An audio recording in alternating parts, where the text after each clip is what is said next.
colorize assignment, which is also the black and white conversion process. So I am going to take my picture. I have a picture I have here. I can either drag it into the blue PS box, or I can right click and say open with Adobe Photoshop. I'm going to choose to drag it into the blue PS box. And I've already signed in, so you won't have to, that's why I'm not signing in. So here's my picture.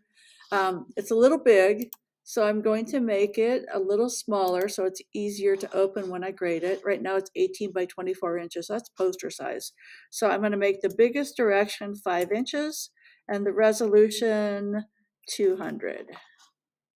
And then just let the other direction go however it's going. I'm going to zoom in with Command Plus so you can see what we're doing. So let's go up a little bit. Over here, I'll zoom in once. Okay, so there's my picture. So now to make it look black and white but not convert it to black and white, there are 2 ways you can do this. So if I want it black and white, I can go to Image Mode Grayscale.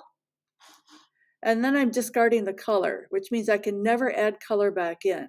If I do this, if I come over here and try to pick some cool color, you can see this is yellow, but this is still black and white over here. So that's not what we want to do.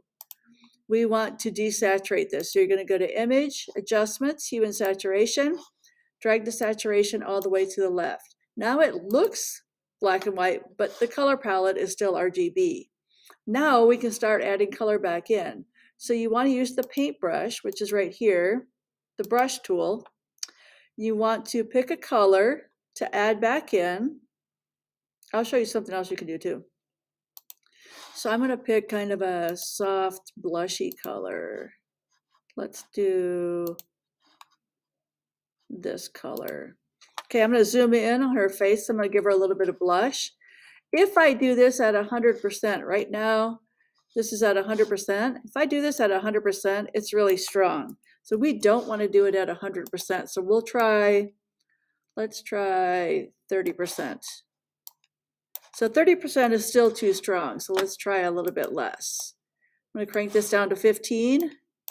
Now I'm able to put this in a little bit at a time. 15 is almost a little too harsh too. So I am going to go down to 10%. Maybe a little bit less. Let's do 10. I can always just come up here and put 10 in. Now when I add blush, it's very gentle and very slight. So now I'm going to fill in a little bit of blush. I can go back and erase it if I want to. There's the eraser tool. I don't like this right here, so, well, I'm not going to do that. So I'm adding in a little bit of blush. And let me step back a little bit and do it a little bit better. Okay, so we're going to go back to the paintbrush. I'm going to change this to a little bit less so I can do it more gradually. And I'm going to do it in a bigger circle, so I'm using the right bracket to make it a little bit bigger. So now it's coming in a little bit more gently. I'm going to add a little bit more, a little bit more, a little bit more. I might want to colorize her lips, which means I'm going to zoom in more, quick select her lips, and that way I can add color specifically to her lips. So I'm picking the quick selection tool. I'm going to use the left bracket to make this smaller. I want to see if I can pick her lips.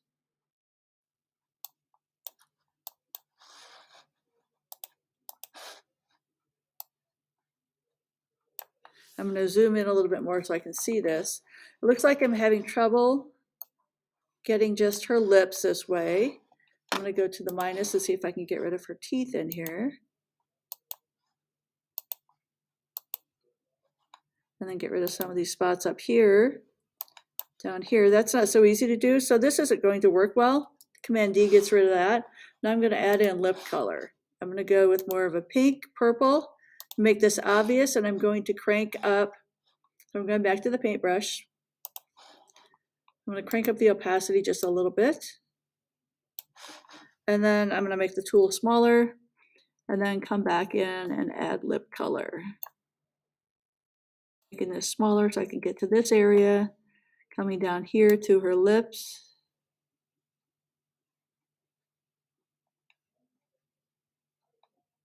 So I'm adding in some lip color.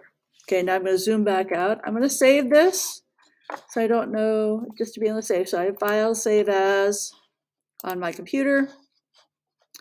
We are going to put it on the desktop. JPEG is okay. And we're going to call this, this is black and white conversion. So we'll just call it B&W. Put it on my desktop. This is enough work to show that you've tried it. All you need to really do is try it. If you want to do a bolder gesture, like if I want to do her hat, I'm going to try the quick selection tool on her hat again. Okay, so I've got that part of her hat. I'm going to do just the top part since I've got this part. I need to get rid of that because that's something else. So I'm going to get rid of this.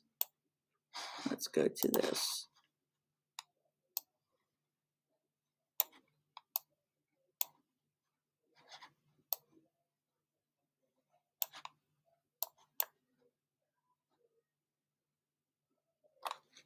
Okay, so we're going to back off on that. Get rid of that, get rid of this a little bit. All right, so we're going to take this. I can also come over here and take the paint bucket. I'm going to pick a different color so you can see what I'm doing. I'll pick blue because I like blue. I can take the paint bucket and I can dump color in here.